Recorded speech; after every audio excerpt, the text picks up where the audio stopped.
Hər vaxtınız xeyir olsun Yurd FM-in dəyərli dinləyiciləri. Siz Mədəniyyət Nazirliyinin dəstəyi ilə 90.7 FM-də Yurd FM-də mən Türkan Hüseynzadənin təqdimatında Mədəni Yurdumuzu dinləyirsiniz. Bugünkü qonağım Azərbaycan Respublikasının xalq artisti, Cənab Prezidentin fərdi təqaüdçüsü, Azərbaycan Milli Konservatoriyasının professoru, konservatoriyanın Muğam və Xanəndə kafedrasının müdiri Mənsum İbrahimovdur. Xoş gəlmisiniz Mənsum bəy. Xoş gördük. Sizi çox şadam görməyə. Çox təşəkkür edirəm ki, dəvətimi qəbul etdiniz və gəldiniz. Minnətdaram. Təşəkkür edirəm. Mənsum bəy, orta əsr musiqişünaslarından Seyfiyyəddin Nurməvi və Əbdülqadir Marağayının əsərlərində bir detal var ki, ümumiyyətlə ayrı-ayrı musiqi parçaları insana çox xoş təsir bağışlayır və müəyyən xəstəlikləri də sağaldır. Sizcə, Azərbaycan musiqisi, ələxüsus da muğam və yaxud da sizin səsiniz xəstəlikləri sağaltmağa qadirdirmi? Bəli, bu zaman-zaman xanəndələrin səsindən həmişə istifadə eləyib. Biz fizioterapiya kimi, yəni belə necə deyim, terapiya kimi istifadə olunubdur. Hətta bizim praktikada da var ki, bizim məsələn müəyyən bəstəkarlarımız, məsələn İbrahim Topçubaşov və digərləri bax belə o səslərdən istifadə edərək o insanlara bax belə təsir edilmişlər. Yəni bir ara burada böyük bir müzakirələrə də getdi bu. Bilirsiniz, hər səsin rəngi fərqlidir. Məsələn, mənə bəzən görürsünüz deyirsiniz, təvazökarlıqdan uzaq olsa da yaxınlaşırlar. Buyurun, bəli. Ki, məsələn, biz sizə qulaq asanda hüzur tapırıq, sakitlik tapırıq, əsəblərimiz sakit olur, belə çox rahat, özümüzü çox rahat hiss edir. Məsələn, yuxum gəlməyəndə sizin hansı bir mahnınızı qoyuram, çox rahat belə özüm belə də yuxuya gedirəm. Bəli. Həm bilirsiniz, musiqini dinləyən zaman hiss olunur ki, hətta biz o kadrları görməsək belə, ümumiyyətlə radioda və yaxud da hər hansı bir yerdə dinləyəndə hiss olunur ki, gülümsəyərək ifa eləyirsiniz. Bu da insana təbii olaraq bir pozitiv enerji verir və çox xoş bir aura ötürür.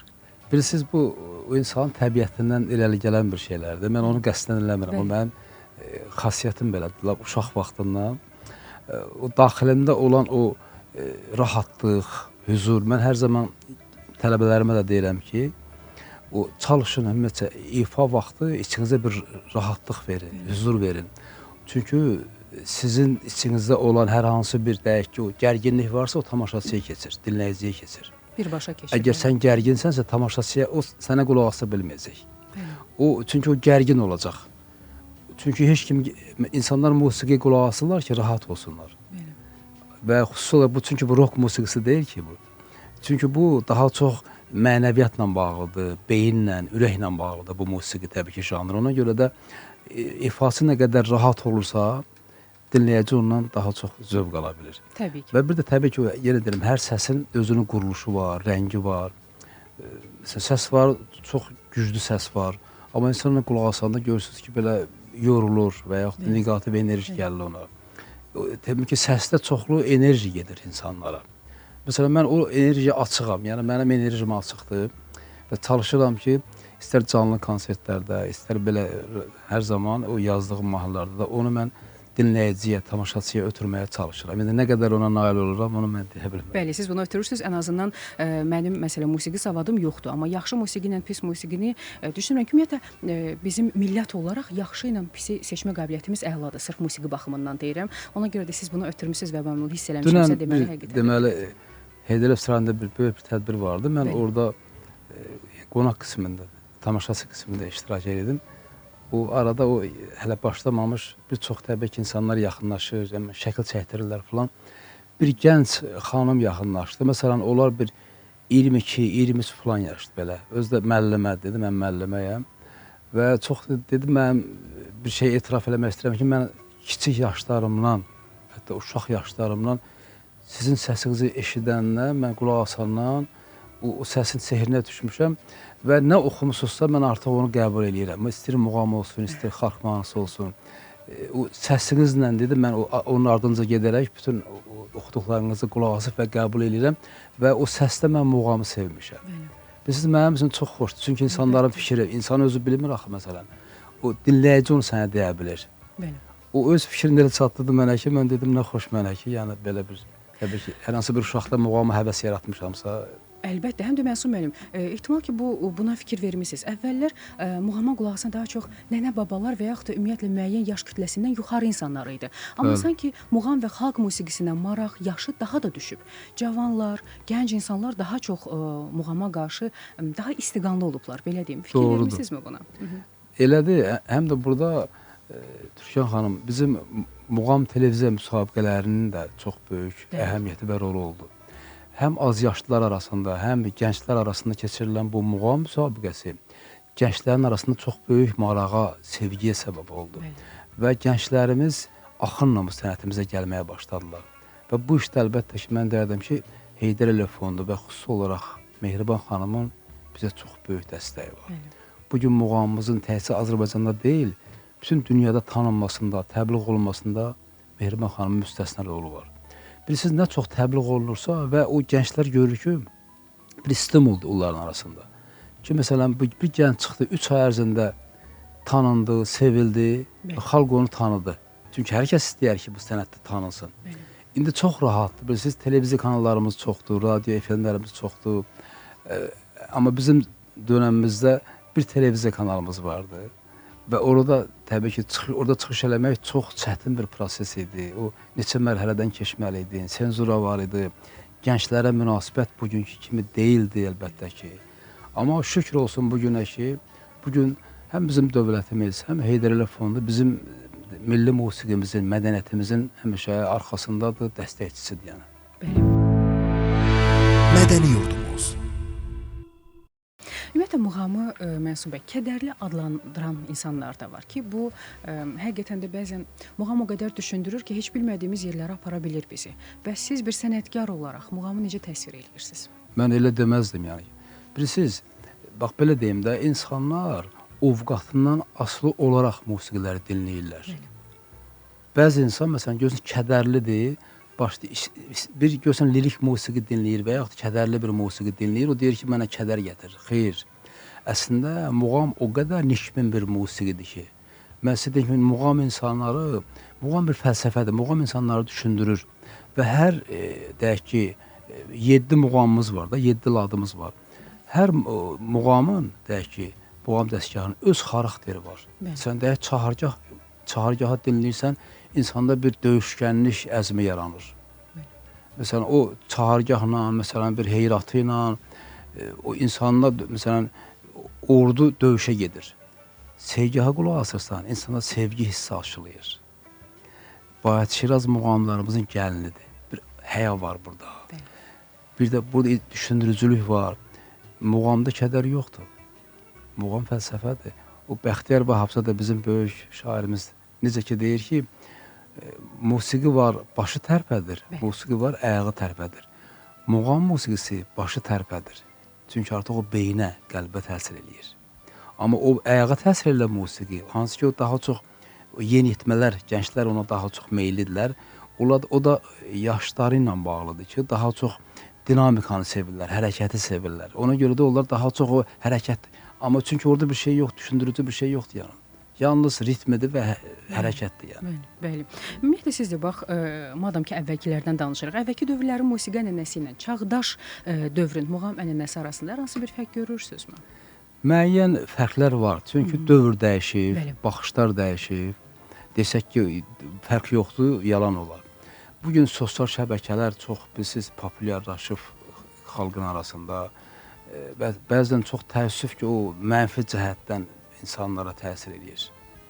Yaxşı cəhətlərlə çox mənfi cəhətlərlə insanlar istifadə edir.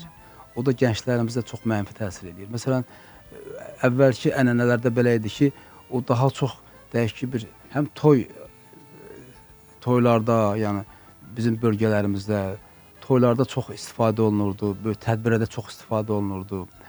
Bugün insanların səbri yoxdur. Məsələn, mən uşaq idim Ağdamda, mən orada doğulmuşam. Mən 3 günlük toyun şahidi olmuşam ki, 3 gün toy olub. 3 gün səhərdən axşama kimi toy olub. Və o toyda bizim böyük sənətkarımız Arif Babayev oxuyub, Əhsən Dadaşovla. Və mən orada düşünmüşəm ki, ilahi, bu nə musiqidir. Orada mənim 7-8 yaşım vardı. Muğama olan həvəsim orada bir də 100 qat artıqdı. Və orada mən düşünmüşəm ki, mən də böyüyüb xanəndə olacam. Amma bugün çox təəssüf ki, 4-5 saatlıq toylar çəkir və orada da məsələn dəvət edirlər ara-sıra xanəndələri ki, amma çalış burada muğam olmasın, ancaq xalq mahnıları belə mahnılar olsun. Amma yaxşı, bilək ki, indi bu yüzlərlə bizim gənclərimiz bitirirlər. bu günlər xanəndəli sinifim. Və bəzən bizə deyilir ki, müəllim, mən gedib bunu harda oxuyum bu muğam dəstgahını? Mənə meydan ver oxuyum. Mən ona cavab verə bilmirəm. Bax, bu da bir problemdir. Əlbəttə, bax, fərq belə şeylərdir. İnsanlar sanki hər şeyi belə anında 3-5 dəqiqəlik. Tələsirik sanki, harasa tələsirik. Bəli, yəni bax, bu da bizi bilirsiniz, bəlkə də yaxşı cəhətləri var, amma mənfi cəhətləri ondan çoxdur. Amma ümid edirik ki, düzələcək. Əlbəttə, yenə deyirəm, bax, yenə də bu müsabiqələr ki, keçirilir bu televiziyalarda. O müsabiqə yenə də insanları muğamı unutmağa qoymur, yenə muğamın təbliğatı gedir.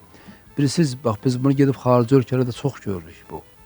Bizim muğamımıza o qədər böyük həvəs, o qədər böyük maraq var ki. Bax, bir misal deyim sizə, biz 2011-ci ildə, mən bunu bir neçə dəfə demişəm, Kopenhagendə məşhur Vomex musiqi festivalı var, hər il o bir ölkədə keçirilir. 2011-ci ildə bu Kopenhagendə keçirildi, Danimarkada və mən öz Qarabağ muğam qrupundan dostlarım Elçin Həşimov, Elnur Əhmədov və Kamran Kərimovla salamlayırıq, qonağımız olublar. Və bizlə Emin Musəvi getmişdi və orada aparıcılıq eləyirdi. İngilis dilində bizi təqdim eləyirdi, bir bu muğam haqqında, Qarabağ muğam qrupu haqqında məlumat verirdi. Bizə 45 dəqiqə vaxt ayrılmışdı. Biz o 45 dəqiqəni ifa elədik. Böyük zalda orada həm bilirsiniz musiqi menecerləri vardı, orada çoxlu tamaşaçılar vardı, başqa ölkənin musiqiçiləri vardı.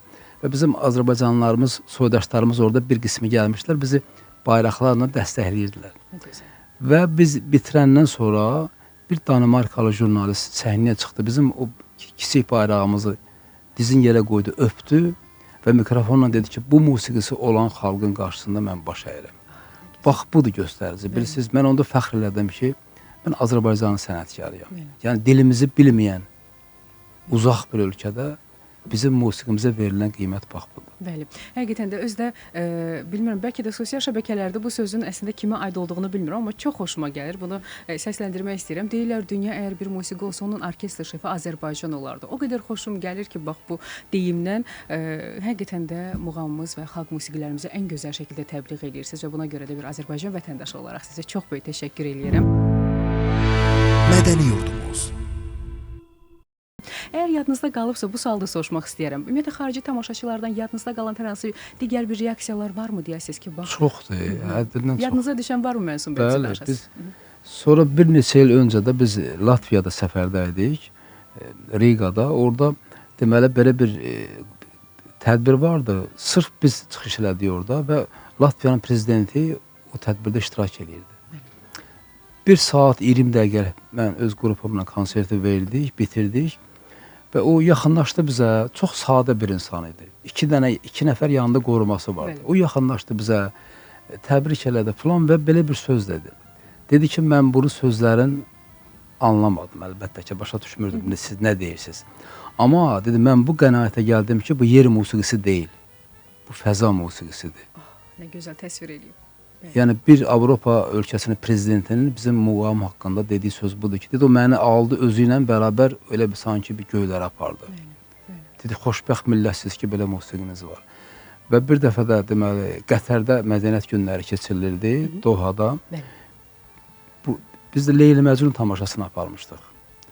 Və bizim gözəl sənətkarımız Nəzakət xanımla biz orada Leyli Məcnun tamaşasını ifa elədik, bütün kollektivlə yəni.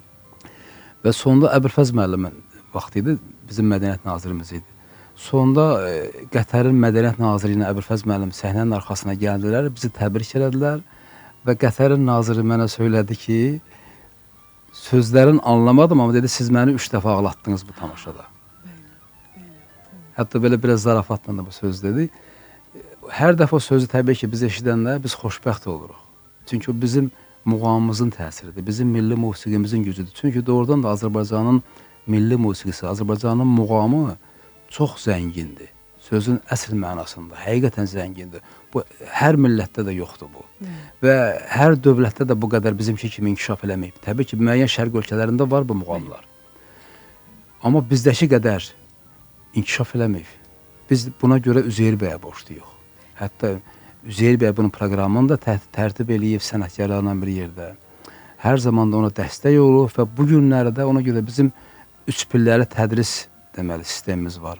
Uşaq musiqi məktəbi, musiqi kolleci, milli konservatoriya. Yəni çünki təhsilsiz bu mümkün deyil. Bəzən deyirlər ki, muğam ekzotikadır. Mən deyirəm, onu kim deyir sizə? Mütləq şəkildə təhsil önəmlidir. Muğamın təhsili var, muğam peşəkar, şifahi, professional sənətdir yəni. Yəni sadəcə səsi olan muğam ifa eləsin. Əslində bu bəlkə də vergidən ola bilər, amma təbii ki, əgər bir sənətlə məşğulluqsa, onu dərinliyinə qədər, tarixinə qədər bilmədən onu necə ifa eləmək olur? Doğrudur. Yəni birinci Allahın ona verdiyi bir istedad var əlbəttə ki. O istedad olmasa, o gözəl səsi olmasa oxuya bilməz. Və o artıq onun üstünə gəlir ikinci onun ustadı, onun təhsili sənətkar kimi yetişib təhsilsiz heç bir sənət inkişaf edə bilməz. Türkan xanım, yəni bu mümkünsüz şeydir. Ona görə də təhsil mütləqdir. Təhsilsiz insan yarı yolda qala bilər. Elə belə epizodik tanına bilərsən bir müddət. Amma o arxası yoxdursa yarı yolda qalarsan.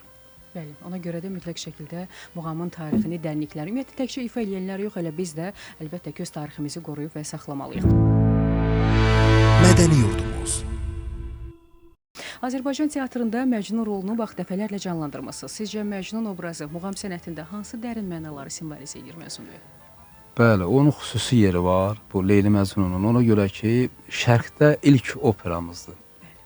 Yenə də daha Üzeyir bəyimiz gəldi gözümüzün qabağına. 22 yaşında bir opera yazıb ki, hətta ali təhsili olmuyor. O vaxtı Qori seminariyasını bitirmişdi.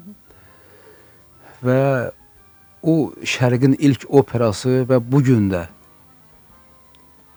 gün də elə Üzeyir bəyin bilisizdə 140 illiyidir. Dünən çox ölkəmizin bütün bölgələrində möhtəşəm tədbirlər keçirildi və biz də bir neçəsində iştirak elədik. Çünki elə bir irs qoyub gedib ki, Üzeyir bəy hər zaman xatırlanır və bu əsərlə bütün dünyanı fəth eləmək olar. Çünki bu əsərin kökündə muğam dayanır, muğam operasıdır. Analogu yoxdur bu əsərin. Və ilk dəfə olaraq muğamla Avropa musiqisini sintez eləyərək bir opera yaradıb. Bax, ilk sintezi Üzeyir bəy yaradıb. Və təbii ki, bizim muğamımızda müstəsna rol oynayır. Çünki 7 əsas muğamımızın 7-sindən də Üzeyir bəy istifadə edib burada. Ki, sırf muğam operasıdır. Və mən özüm artıq bu illəri, deməli, sentyabrın 15-də 40 ili tamam oldu mənim opera teatrına gəlməyim.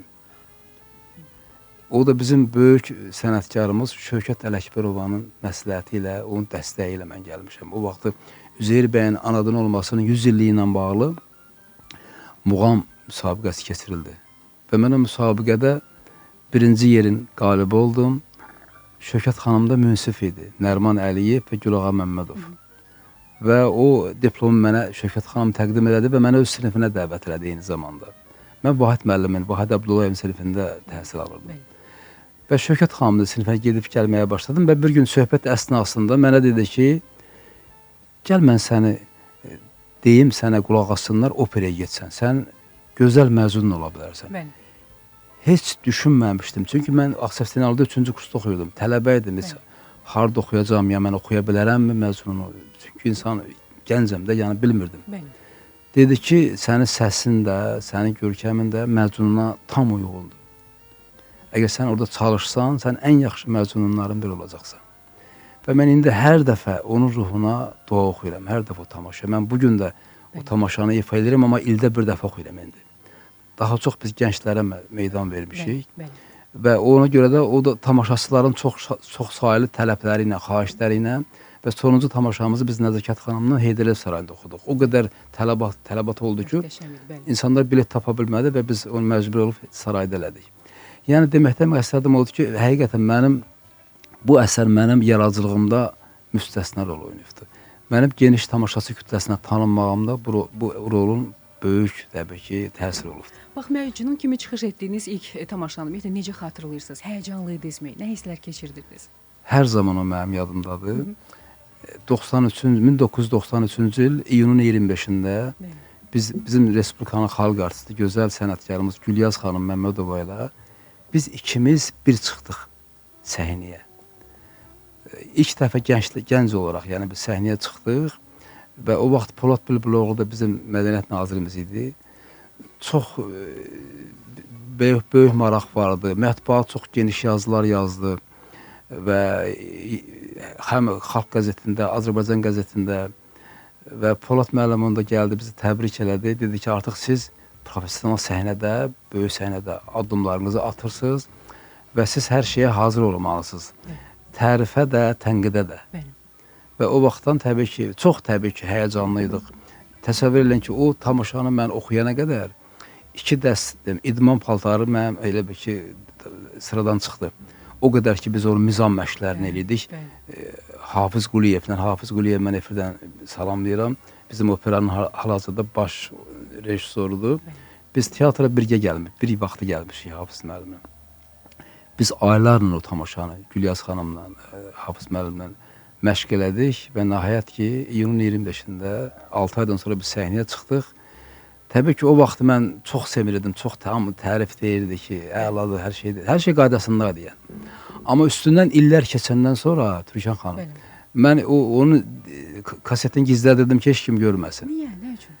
Çünki, məsələn, mən o vaxt onu əzbərləyib oxumuşdum, ilk tamaşamı. Amma illər keçdikcə mən artıq onu dərk eləməyə başladım. O hissi yaşamağa başladım. Məsələn, burada hər şey yerində idi. Mexaniki hər şey oxumuşdum. Bütün coğrafiyası da yerində idi. Amma o obrazı yaşamaq mümkün deyil o. Çünki birdən-birə bir 3 ay hazırlayıb oxuyasan, o zaman lazımdır ona. Və zamanla mən onu təbii ki, öyrəndim və zamanla tamaşaçılar yığdım mən öz o zala. İndi şükür Allah olsun ki, bugün də o tamaşaçılar görürsünüz ki, tamaşaçı var ki, mənə deyir ki, mən sənə məsələn 110 tamaşana baxmışam. Mən deyirəm, Allah sizə səbir versin. Necə? Eyni tamaşa deyir, yox. O mənim üçün sanki bir müalicədir, bilirsiniz. Mən onsuz yaşaya bilmirəm, sanki onu gəlirəm. Hətta bir dəfə bir müəllimə vardı, mənə yaxınlaşdı. Dedi ki, mənim hətta təzyiqim qalxanda övladlarım, o sizin bir hansı bir mahnınızı qoyur, mənim təzyiqim normallaşır. Yəni mən dərmandan istifadə eləmirəm yəni. Təbii ki, bir sənətkar üçün bu da əlbəttə xoşdur, əlbəttə. Bəli. Və həm də ümumiyyətlə operanı izləyərkən hər dəfə insan bir detala rast gəlir və o detal da insanı düşündürür. Doğrudan da hiss eləyə-elə oxumaq tamamilə başqa bir hissdir ki, bunda tamaşaçı çox gözəl anlayır. Üzeyir bəy bunu elə gözəl yazıb ki, deməli əsərdə bir artıq şey yoxdur da. Və hər dəfə siz dediyiniz kimi orada nəsə bir nüans tapırsan və çox ağır tamaşadır. Mən belə deyim də, bir dəfə bu tamaşanı mən oxuyuram, 3 gün mən istirahət edirəm. Çünki insanın beynində yorur, fəlsəfi tamaşadır. Həm də fiziki cəhətdən yorur, səsi də yorur. Məsələn, Aşıq Qərib də bu operadır. Aşıq Qərib oxuyursan məsələ üçün, hər şey qaydasındadır. Nikbin bir tamaşada oxuyursan, bitir. Uzaq başı bir gün istirahət edirsən, hər şey qayda. Amma Leyli Məcnuna elə yanaşmaq olmur. Leyli Məcnun çox çətin. Və tamaşaçı da hər ifanı qəbul eləmir. Hər ifasını qəbul eləmir tamaşaçı. Hər tamaşaçının beynində bir Məcnunun Leyli obrazı var. Onu görməlidir orada.